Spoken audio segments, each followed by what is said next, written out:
One of the most powerful people in America seems to think that inequality doesn't exist. What's the difference between a billionaire and a guy who's making $100,000 a year? They're both at home watching Netflix, and they're both on their iPhones, and they're both, listening to the same music. The disparity between how rich people live and how poor people live in America has never been smaller. Jeff Yass is a mega-billionaire. He's the richest man in Pennsylvania. And he likely pays a smaller percentage in income taxes than you do. We're almost at a point in America that everybody has all the stuff they need. No one's hungry, no one's cold, no one doesn't have some basic health insurance. Yass makes his money by squeezing a cut out of the everyday functioning of the stock market, profiting off not only his own speculation, but everyone else's too. And his methods for saving on his tax bill and his entire business are legally questionable. And he uses the money he saves to exert influence over our tax code. Since last year, the moderate PAC has raised just over $1 million, all of it from a single donor, billionaire and co-founder of affiliate investment firm Jeff Yass. Yass is a billionaire investor in ByteDance, the parent company of TikTok, and Trump is seeking his support in the presidential race. He's one of the highest spending political donors of the past decade, spending millions over the past few elections bolstering right-wing candidates. And this year, he's donating even more. He's going to be the highest spending political donor of the 2024 cycle. Yeah, a guy most Americans have never heard of is exerting more control over our future than any other single individual. So we need to look hard at how Jeffrey Yass got rich, what Yass wants, and how he plans to get it. People often derisively compare trading on the stock market to gambling, but Jeff Yass wouldn't take that as an insult. We think the analogy between being a poker player and a trader, the same kind of decision-making theory, is very similar. At SUNY Binghamton, where he went to college, Yass was a big-time gambler.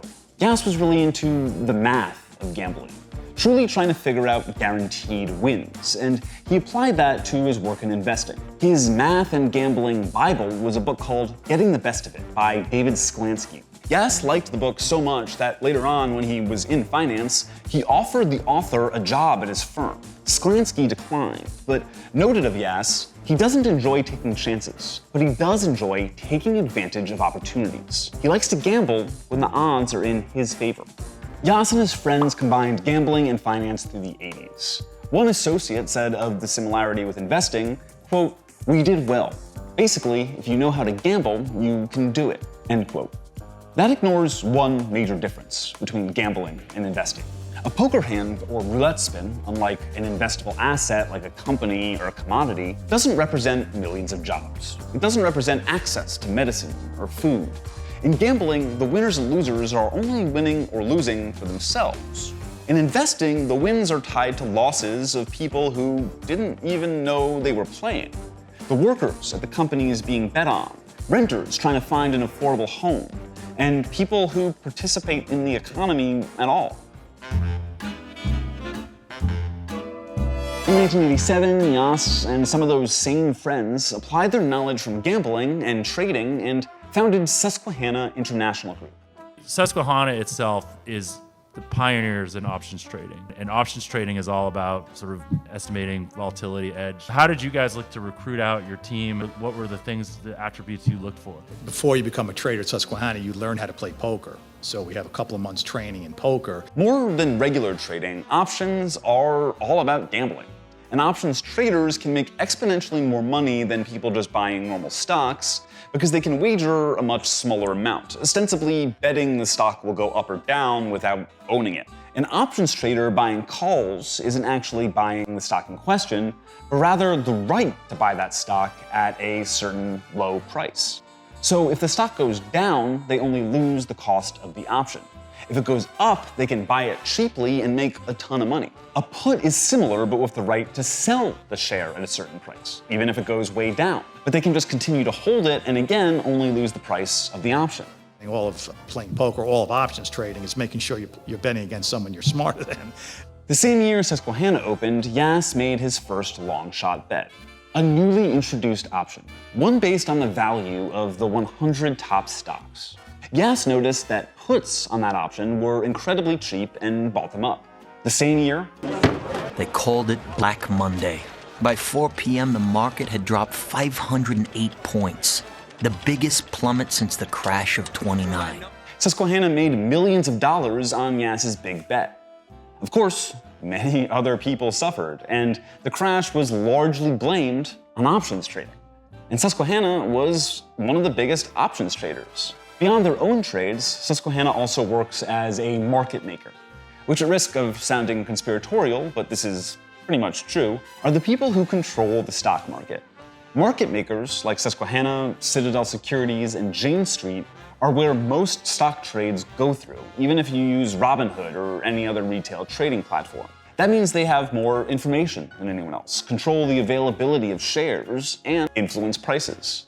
To bring back the investing is gambling metaphor, Yass and his company aren't just the gamblers, they're also the casino, the house. And the house always wins, right? The house always wins. Play long enough, you never change the stakes, the house takes you. Been practicing your speech, haven't A you? little bit, did I rush it? Felt like I rushed No, it was it. good. I liked it.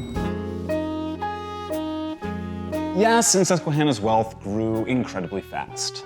ProPublica reporting shows that by 1996, Yass made $71 million. By 2005, he made at least $1 billion in income. It's not just Yass. For most of the 2010s, the heads of market-making firms were among the top earners in America.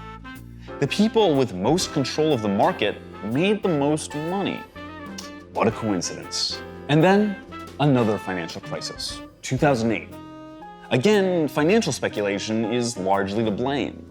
And while Susquehanna did lose money in the crisis, Yass himself lost nearly $500 million, everything turned out all right for him.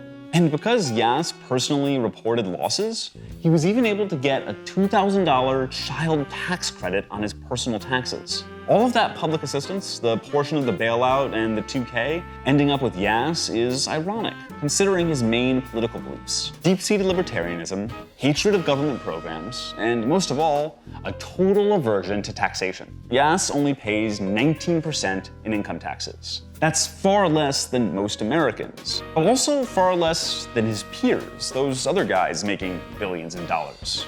So how does he do it?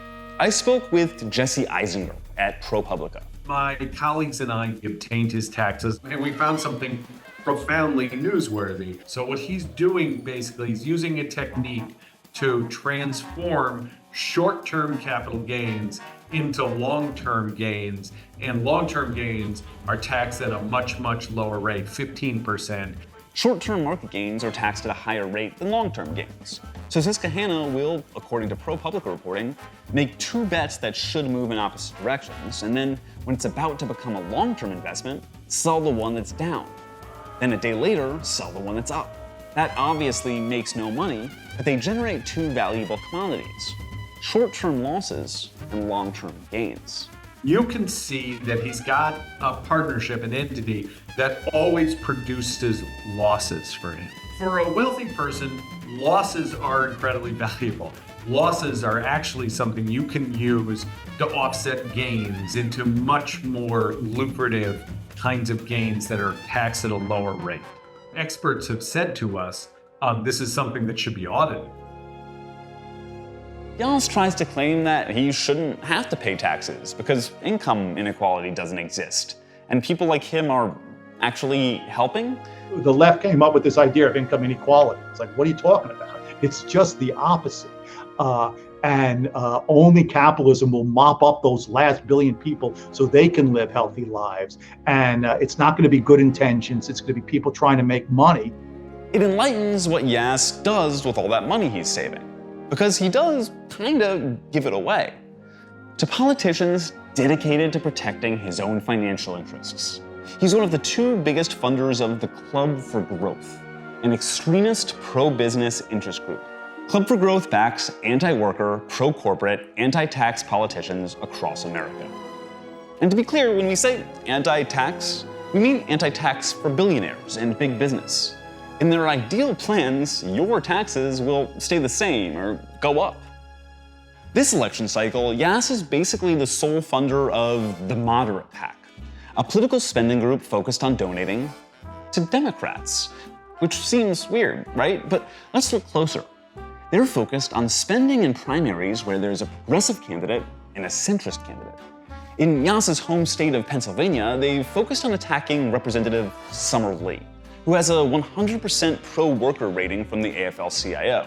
Summer Lee has a different agenda, an extreme socialist one, defunding the police, attacking President Biden.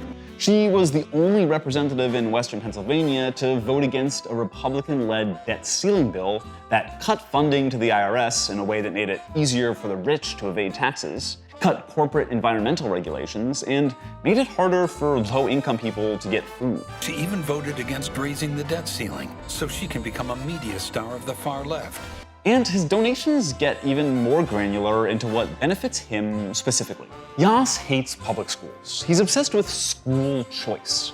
That's the corporatist idea where instead of funding public schools, parents would be given vouchers that they could use at the private school of their choice. He thinks public schools are a huge waste of money, specifically attacking exorbitant public school teacher salaries. Average school teacher in Philadelphia with benefits makes $117,000 a year. That, by the way, is about 0.001% of what Yass makes every year. This would just be funneling money to private institutions with limited enrollments, including schools Yass and his wife are financially tied to. So instead of a teacher making a fair salary, that number he mentioned includes benefits and retirement. Wealth would be transferred to charter schools, religious institutions, and rich kids going to expensive private schools. It's so blatantly corrupt that even network TV sitcoms are roasting it. There's an online petition a couple of our parents started to make Abbott part of legendary charter. They take our funding, not to mention the private money from wealthy donors with ulterior motive. Weird cash swirling around. Don't threaten me with a good time. Oh, not every student in the neighborhood could count on attending Abbott if we turn charter. Yeah, Abbott Elementary is in Philadelphia, I'm pretty sure. So that is directly about Yass.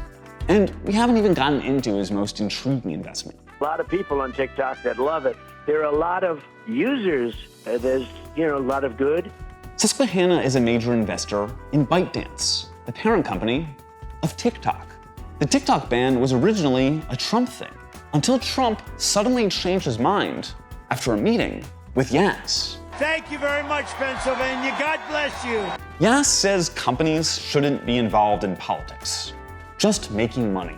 But Yass is Susquehanna and makes major donations. And Susquehanna itself is also making political donations. Yass says everyone is living almost the same life, except rich people have jobs they like and poor people have jobs they don't like. But another difference is that only the rich can game the system to get even richer. If you want to support more journalism fighting corporate greed, please don't forget to like and subscribe, send this video to your friends, and if there's something you want to see us cover, throw it in the comments and we'll try to take a look.